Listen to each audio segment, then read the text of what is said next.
Hello student, welcome back to my YouTube channel Arihant lecture. Guys, आज के इस video में हम देखेंगे बोर्ड एग्जाम में इंग्लिश की कॉपी लिखने का सही तरीका क्या है। आखिर आपको कॉपी कैसे लिखना है कि आपको पूरा का पूरा 100 में 100 नंबर मिले। ठीक है, हमारे पास एक बोर्ड की कॉपी यहाँ पे आप देख सकते हो। इस बच्चे को 100 में 100 मिला, वो कैसे लिखा है, लिखने की क्या ट्रिक है। अगर आपने इस वीडियो पे क्लिक किया है तो आप एक लकी इंसान हो, क्योंकि आज की इस वीडियो को आप मिस कर दोगे ना तो कभी ये नहीं जान पाओगे कि इंग्लिश की कॉपी लिखने का सही तरीका क्या है। आप लकी इंसान इसलिए भी हो क्योंकि ये जो वीडियो आप देख रहे हो आप एक खुद एग्जामिनर से देख रहे हो। ठीक है, तो आज की इस वीडियो में हम सीखेंगे कि बोर्ड एग्जाम में इंग्लिश की कॉपी लिखने का सबसे बेस्ट तरीका क्या है, सेंट्रल आइडिया लिखने का सही तरीका क्या है, क्वेश्चन का आंसर लिखने का सही तरीका क्या है, पैसेज के आंसर लिखने का सही तरीका क्या है, इंग्लिश में लेटर लिखने का सही तरीका क्या है, एप्लीकेशन लिखने का क्या सही तरीका है और कॉपी भरने की क्या सही तरीका है। ठीक है, अगर कोई क्वेश्चन नहीं आता तो उसको लिखने का क्या सही तरीका है। तो आज की इस वीडियो में ना न्यू बेस्ट जबरदस्त ट्रिक, कमजोर छात्र भी टॉपर बनेंगे। ठीक है, आप अगर इस ट्रिक को लगा दोगे तो ये एग्जामिनर जो है वो खुद समझेगा कि ये जो बच्चा है ये काफी मतलब पढ़ने में अच्छा है। ठीक है, वो तरीका आपको बताऊंगा, लिखने का तरीका यानी प्रस्तुत कैसे किया जाता है। ठीक है, तो मैं एग्जामिनर हूं और तमाम तरह के एग्जामिनर से, ठीक है, जो बोर्ड की कॉपी चेक करते हैं, जो कॉलेज की कॉपी चेक करते हैं, जो उन सभी से बात किया हूं। ठीक है, सभी ने बताया कि जो इंग्लिश की कॉपी होती है उसमें सिर्फ एक ही चीज देकर बच्चों को पूरा नंबर दे दिया जाता है। सभी ने एक ही चीज का, वो चीज भी मैं आज की इस वीडियो में आपके साथ शेयर करने वाला हूं। ठीक है, तो इस वीडियो को अगर आप देख लेते हो तो आपकी इंग्लिश में 100 में 100 नंबर मिलेगा। एक भी आपके नंबर में कटने नहीं दूंगा, 100% गारंटी। अगर आप इस वीडियो को मिस कर दोगे तो कभी ये नहीं जान पाओगे कि हमारे इंग्लिश में 10 से 15 नंबर कहां कर जाते हैं। ठीक है, बोर्ड परीक्षा में इंग्लिश यानी अंग्रेजी की कॉपी ऐसे लिख कर आना, 100 में 100 नंबर पक्का मिलेगा, 100% गारंटी। और टॉपर ऐसे ही लिखते हैं। ठीक है, हम लोग कॉपी चेक करते हैं, हर बार लाखों कॉपी चेक करने के बाद ये आपको वीडियो जा रही है। ठीक है, टीचर कॉपी में क्या देखकर आपको नंबर देते हैं, 100% आपको फुल मार्क्स मिलेगा अगर ये ट्रिक आप लगा दोगे। और इसके साथ ही साथ आपको 20 से 30 नंबर तो एक्स्ट्रा मिल जाएगा, फ्री फोकट का मिलेगा, टीचर खुश होकर फ्री में देंगे। ठीक है, ऐसे लिखोगे तो आप पक्का टॉपर बनोगे आप।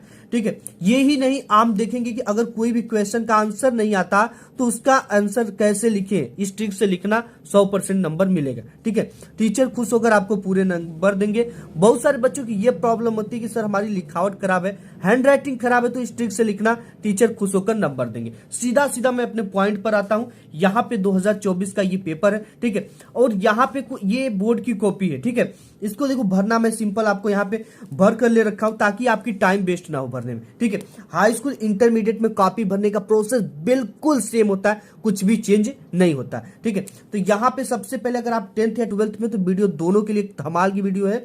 सबसे पहले यहाँ पे आप अपना रोल नंबर 10 अंकों का भर लेना। ठीक है, अब बहुत सारे बच्चे कहते हैं क्या सर मैं इसको इंग्लिश में भर सकता हूँ, 110% आप इंग्लिश में भर सकते हो। ठीक है, अगर आप चाहो तो जैसे यहाँ पे 1 लिखा गया तो 1, 3 लिखा है तो 3, कामा नहीं लगाना। बहुत सारे बच्चे कामा लगा देते हैं, ऐसी गलती आपको नहीं करनी। ठीक है, और यहाँ पे 6 लिखा है तो 6, यहाँ पे 9 लिखा है तो 9, इस तरह से हिंदी में भर देना। ये नहीं पाबंदी होती है कि आपको इंग्लिश में ही भरना है। ठीक है, जैसे यहाँ पे अगर इंग्लिश में भरना चाहो तो यहाँ पे 1 है तो 1 भर सकते हो, यहाँ पे 3 है तो 3 भर सकते हो। ठीक है, अगेन यहाँ पे 3 है तो 3 भर देना। इस तरह से ये चाहो तो आप भर सकते हो। अंग्रेजी की जगह पे आप इंग्लिश लिख देना, केवल की जगह पे ओनली लिख देना। ठीक है, और यहाँ पे सोमवार है तो मंडे आप लिख देना, और यहाँ पे तारीख यहाँ पे, और फर्स्ट प्रथम पाली है, हाई स्कूल वालों को प्रथम पाली तो फर्स्ट शिफ्ट लिख देना। ठीक है, और अगर आप इंटरमीडिएट में तो सेकंड शिफ्ट लिख देना। ठीक है, पाली की जगह पे, और सब कुछ सेम है। यहाँ पे HBI inter college Rampur Prayagraj अपने केंद्र का नाम लिखना है, और यहाँ पे अपना किस रूम में आप एग्जाम दे रहे हो, ठीक है, वो कक्ष का नाम लिखना है, मतलब कि कौन सा कक्ष संख्या है वो लिखना है। ठीक है, इसके बाद आपको कुछ भी नहीं करना, यहाँ पे पूरी टीचर काम करते हैं। अब कॉपी लिखने की प्रोसेस हम जारी करते हैं। ठीक है, सबसे पहले तो आपको एक 30 सेमी का स्केल ले लेना, इसे एक बार में पाई खींचा जाता है, और 2 ब्लू 2 ब्लैक और एक स्केच और एक हाईलाइटर। हाईलाइटर का यूज इंग्लिश में कैसे करना ये भी हम देखेंगे वीडियो में। ठीक है, तो आइए शुरू करते हैं आज की धमाकेदार वीडियो। ऑब्जेक्टिव क्वेश्चन जैसे ही एंड होता है आपके सामने पार्ट बी या सेक्शन बी आता है। ठीक है, इंटरमीडिएट में सेक्शन आता है और हाई स्कूल में पार्ट बी करके आता है। तो यहाँ पे जो चीजें लिखी सबसे पहले आपको हेड पर लिख देना है कॉपी के। ठीक है, तो यहाँ पे कैसे लिखना देखो मैं आपको बता देता हूं यहाँ पे। ठीक है, ऊपर क्या लिखेंगे, पार्ट बी,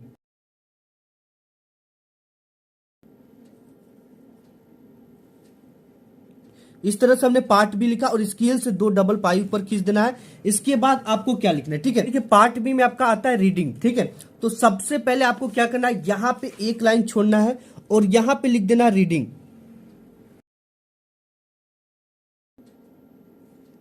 यहाँ पे रीडिंग डालने के बाद आपको फिर एक लाइन छोड़ना और यहां से शुरू करना आंसर टू क्वेश्चन नंबर। ठीक, तो यहाँ पे डालना आंसर टू क्वेश्चन नंबर।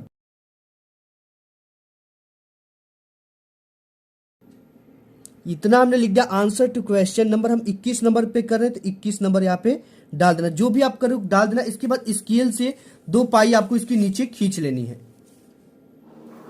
हमने डाल दिया यहाँ पे आंसर टू क्वेश्चन नंबर। ठीक है, अब इसके बाद आपको यहाँ पे क्वेश्चन ये देखो दे रखा है, read the following passage carefully and answer the question given below it. अब ये बोल रखा है कि आपको सबसे पहले ध्यानपूर्वक पैसेज को पढ़ना है, इसके बाद नीचे दिए गए प्रश्नों के उत्तर देना। बट मैं आपको कहूंगा सबसे पहले आप क्वेश्चन को पढ़ो एंड उसके बाद क्वेश्चन के आंसर देने की कोशिश करो। सबसे पहले यहाँ पे पहले नंबर पे क्वेश्चन है कि what should we do to get success in life. ठीक है, तो देखो इसमें देखो आपको समझ में नहीं आ रहा कि क्या कैसे लिखना है। सबसे पहले आप इसमें कुछ मेन वर्ब उसको आप अंडरलाइन करो, जैसे इसमें सक्सेस है और लाइफ है। ठीक है, इस चीज को अब आपको पैसेज में खोजना है। और एक चीज का ध्यान देना कि जो पहले क्वेश्चन होते हैं, दूसरे क्वेश्चन है, वो लगभग पहले या दूसरे लाइन में उसके आंसर रहते हैं। ये चीज आपको ध्यान देना है। ठीक है, ये नहीं कि इसका आंसर आपको नीचे लगे खोजने, इसका आंसर आपको पहले में ही रहता है। ठीक है, पहले या दूसरे लाइन में। तो यहाँ पे देखो सक्सेस है तो यहाँ पे आपको मिल गया सक्सेस, और जहां पे मेन वर्ड मिल जाता है वो पूरी लाइन ही उसका क्वेश्चन का क्या होता है, आंसर होता है। ठीक है, तो लिखने का तरीका क्या है देखो, इसमें मैं थोड़ा सा आपको बता देता हूं। सबसे पहले तो आपको शुरुआत सब्जेक्ट से करनी है। सब्जेक्ट कैसे मिलेगा, जो हेल्पिंग वर्ब लगा रहेगा, यहाँ पे शुड हो सकता है, हैड हो सकता है, ठीक है, वाज हो सकता है, वर हो सकता है, जो भी हेल्पिंग वर्ब लगे लगा हो उसके जस्ट बाद क्या होता है, सब्जेक्ट होता है। और सब्जेक्ट लिखने के बाद जो भी हेल्पिंग वर्ब है उसको जस्ट यहाँ पे लगा देते हैं। ठीक है, केवल 2 को छोड़कर, एक पास्ट इंडिपेंडेंट को छोड़कर और एक प्रेजेंट इंडिपेंडेंट को छोड़कर। ठीक है, देखो ये ट्रिक मैं आपको बताऊंगा। तो यहाँ पे बी है तो सबसे पहले हम क्या लिख देंगे, लिखने का तरीका क्या है, ए नंबर पे है तो यहाँ पे हम आएंगे और यहाँ पे क्या डालेंगे, ए नंबर डालेंगे। ठीक है, ये चीज का ध्यान देना है, यहाँ पे ए नंबर डालेंगे। इसके बाद डालने के बाद इसकी शुरुआत कैसे करनी है, सब्जेक्ट से करनी है। सब्जेक्ट क्या, बी, बी के बाद शुड लगाना है। तो यहाँ पे हम लिखेंगे वी शुड,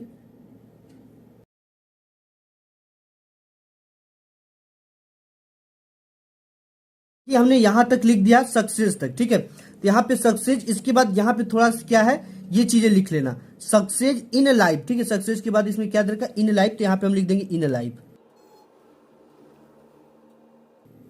तो ये हमारी पूरी कंप्लीट होगी क्वेश्चन का आंसर। अब देखो इस क्वेश्चन का आंसर लिखने के बाद आपको 2 लाइन का गैप करना है। ठीक है, 1 लाइन 2 लाइन, यहां से क्वेश्चन नंबर बी को हम डालेंगे यहां से। ठीक है, बी को जब भी डालेंगे तो यहां से बी नंबर देखो कैसे हल करना, सबकी ट्रिक है।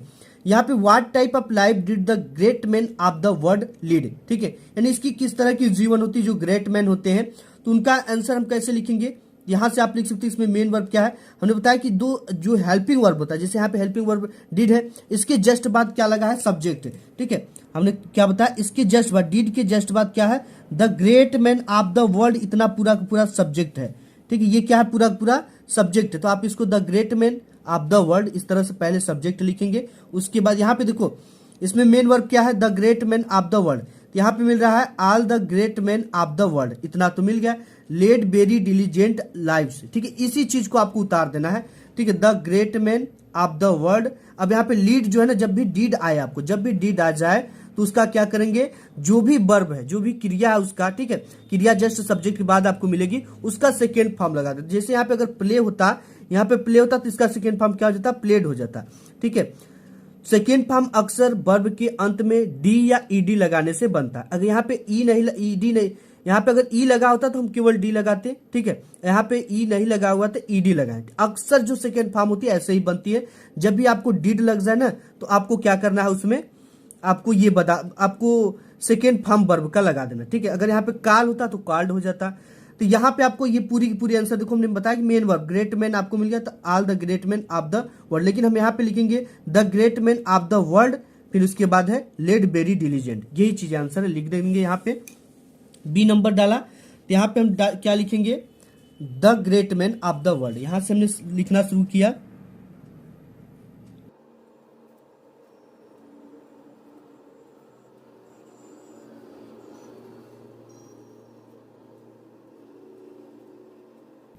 तो यहां तक हमने लिख दिया वर्ल्ड। इसके बाद यहाँ पे है ये है, देखो यहाँ पे लेड वेरी डिलीजेंट लाइफ, इसी को लिख देना है। कंप्लीट हो गया, ठीक है, पूरा हमने लिख लिया। अब बहुत सारे बच्चे कहेंगे सर मेरी हैंड राइटिंग खराब है तो हमको कैसे लिखना है। देखो यहाँ पे हमारी भी हैंड राइटिंग खराब है, ठीक है, लेकिन लिखने का तरीका क्या होता है कि इन दो शब्दों के बीच में एक पेन इतना की दूरी का गैप होना चाहिए, ठीक है। और आप जिस भी एंगल पे लिखते हो, कोई बच्चा सीधा इंग्लिश लिखता है, कोई बच्चा यहाँ पे न्यून कोड पे यानी 90 अंश से कम पे लिखता है, कोई बच्चा अधिक कोड पे लिखता है यानी 90 अंश से अधिक कोड पे लिखता है। पूरी कॉपी आपको उसी तरह से लिखना है, ठीक है। और शुरुआत ना आपको देखो, आप कहोगे सर इतने में बहुत समय लग जाएगा, लेकिन शुरुआत 1 से 2 पेज या 3 पेज सुंदर लिखने की कोशिश करो और वही प्रश्न करो जो आपको अच्छे से आते हैं, और पूरी बोर्ड की कॉपी सीरियल से करने की कोशिश करो, ठीक है। क्योंकि जो एग्जामिनर होता है ना फर्स्ट पेज पे बार बार चढ़ाता है, ऐसे में उसको प्रॉब्लम होती है कि ये किस क्वेश्चन का आंसर है, ठीक है। शुरुआत 2 से 3 पेज में कटपिट बिल्कुल भी ना करो, प्रश्नों को सीरियल से करने की कोशिश करो, ठीक है। क्योंकि एग्जामिनर एग्जाम में काफी फास्ट होता है, उसको पर कॉपी चेक करने का 15 रुपया मिलता है। तो वो क्या करता है कि अगर शुरुआत 2 से 3 पेज अच्छा लिख दोगे तो समझ जाएगा बच्चा पढ़ने में अच्छा है और ये जितने भी क्वेश्चन का आंसर लिखा है करेक्ट लिखा है, और उसी के हिसाब से आपको पूरी कॉपी में औसत नंबर देता, एवरेज मार्क्स देता चला जाएगा, ठीक है। ऐसे लिखना है। अब देखो यहाँ पे और भी क्वेश्चन है, जैसे यहाँ पे सी नंबर है, find out a word in the passage beach the means destroy.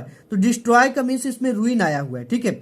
देख सकते हो क्या आप रुइन आया, ठीक है। डिस्ट्रॉय मतलब नष्ट करना और रुइन मतलब भी बर्बाद करना या नष्ट करना। तो यहाँ पे इसका क्या लिख देंगे, तो यहाँ पे हम लिखेंगे सी नंबर, ठीक है। देखो बहुत ज्यादा इंपॉर्टेंट है, फिर 2 लाइन छोड़ेंगे और यहाँ पे डालेंगे सी नंबर। अब आपको आंसर टू क्वेश्चन नंबर बार बार नहीं डालना, एक आंसर को हम क्वेश्चन को करें तो यहाँ पे सी डाला और यहाँ पे हम क्या लिख देंगे, रुइन लिख देंगे, ठीक है। इसका आंसर सिंपली देखो आपका समय बचाना है, ये नहीं कि आप फिर से यहाँ पे लिखे डिस्ट्रॉय और यहाँ पे एरो लगाए रुइन लिख दिए, सिंपली आपको रुइन लिख दो।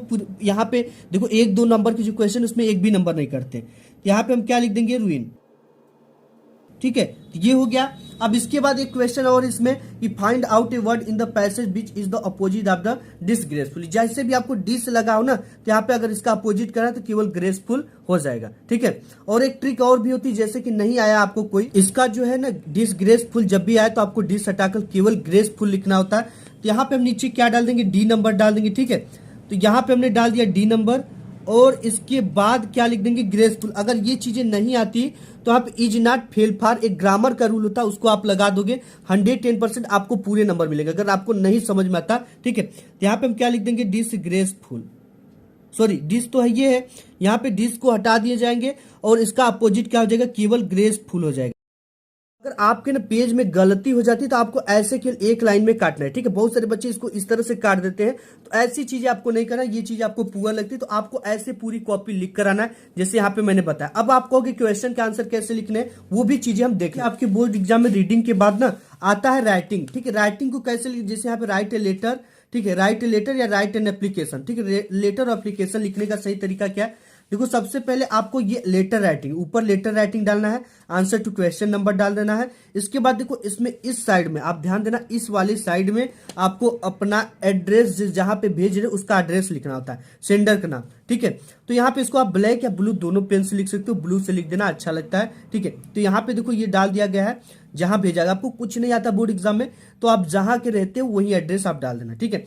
और एक चीज मेन जो है सब्जेक्ट जरूर डालना। सब्जेक्ट कहां से शुरुआत होती है, जहां से एड्रेस है उसके जस्ट नीचे से। यहाँ पे ब्लोबिंग ऑफ द लाउड स्पीकर, ठीक है, लाउड स्पीकर बंद करने के लिए लिखा जा रहा है। उसके बाद डियर सर के बाद जस्ट कामा लगाना, जहां से कामा इंड होता है वहीं से आपको इसको लिखना स्टार्ट कर देना है, ठीक है। इस तरह से आपको लिखना है और यहाँ पे लास्ट में लिखने के बाद थैंकिंग यू योर फैथफुली XYZ, ठीक है। अपना नाम नहीं लिखना है बोर्ड एग्जाम में, इस तरह से लिखना है। एंड एप्लीकेशन आ जाता है तो इसको कैसे लिखना है, यहाँ पे देख सकते हो एप्लीकेशन राइटिंग ऊपर डाल देना, ठीक है। आंसर टू क्वेश्चन नंबर डाल देना है, 2 के बाद एक कामा लगना है, द प्रिंसिपल, ठीक है। आप इसको यहां से भी लिख सकते हो, लेकिन ये पुरानी मेथड होगी, नई वाली जो मेथड आई है 2 द के बाद comma the principal comma HBI college कहाँ के हैं, ठीक है, रामपुर आगरा या कहीं के भी हो, जहां प्रयागराज कहीं के, उसको आपको लिख देना है। इसके बाद जस्ट यहाँ पे सब्जेक्ट डालना है, an application for 5 days leave, ये जरूर लिखना, ये 4 चांद लगा देती है आपको एप्लीकेशन राइटिंग में। इसके बाद डियर सर, यहाँ 2 के जस्ट नीचे, ठीक है, 2 के जस्ट नीचे डियर सर, ब्लैक पेन से एक कामा, जहां से कामा इंड होता है वहीं से I back to say that I am, ठीक है, जो भी आपको वहां पे लिख देना सब कुछ। इसके बाद आपको ये चीजें जहां पे समाप्त होती है, आई रिक्वेस्ट यू टू, मतलब आपसे मैं अनुरोध करता ग्रांट मी लीव 5 डेज, मुझे 5 दिन की छुट्टी देने की कृपा करें।